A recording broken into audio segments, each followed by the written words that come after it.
இது movie scene இல்லைங்க, இது உண்மையாலுமே நடந்த ஒரு இன்சிடென்ட். இது ரியலா ஜஸ்ட் அவுட் சைட் சென்னையில் தான் நடந்திருக்கு. திருவள்ளூர் பக்கத்தில் ஜூலை 13 அன்னைக்கு காலையில் கூட்ஸ் ட்ரெயின் ஒன்று ஃபுல் டீசலில் லோட் பண்ணிட்டு வந்துட்டு இருந்துச்சுங்க. அப்போ தான் ரயில் தடம் புரண்டிருக்கு. ஒரே ஒரு ஸ்பார்க், டீசல் லீக் ஆயிடுச்சு.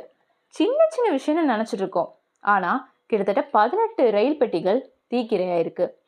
அந்த இடம் புகை மண்டலம் சூழ்ந்திருக்கு. ஆயிரக்கணக்கான பயணிகள் அதை ஸ்தம்பிச்சு பார்த்துருக்காங்க. ஃபயர் ஃபைட்டர்ஸ், போலீஸ்ன்னு எல்லாருமே வந்திருக்காங்க. கிட்டத்தட்ட மணிக்கணக்காக அந்த ஃபயர் பேர்ன் ஆயிருக்கு. அதிர்ஷ்டவசமாக எந்த உயிருக்கும் சேதாரம் இல்லைங்க. ஆனால் அந்த ரயில் பாதையை சீரமைக்கிறதுக்கு நைட் ஆயிடுச்சு. நம்ம எப்படி டீசல் மாதிரியான எரியிற பொருளை ஓப்பன் ரயிலில் எடுத்துகிட்டு வரணும்? சேஃப்டி இருக்கா இல்லையா?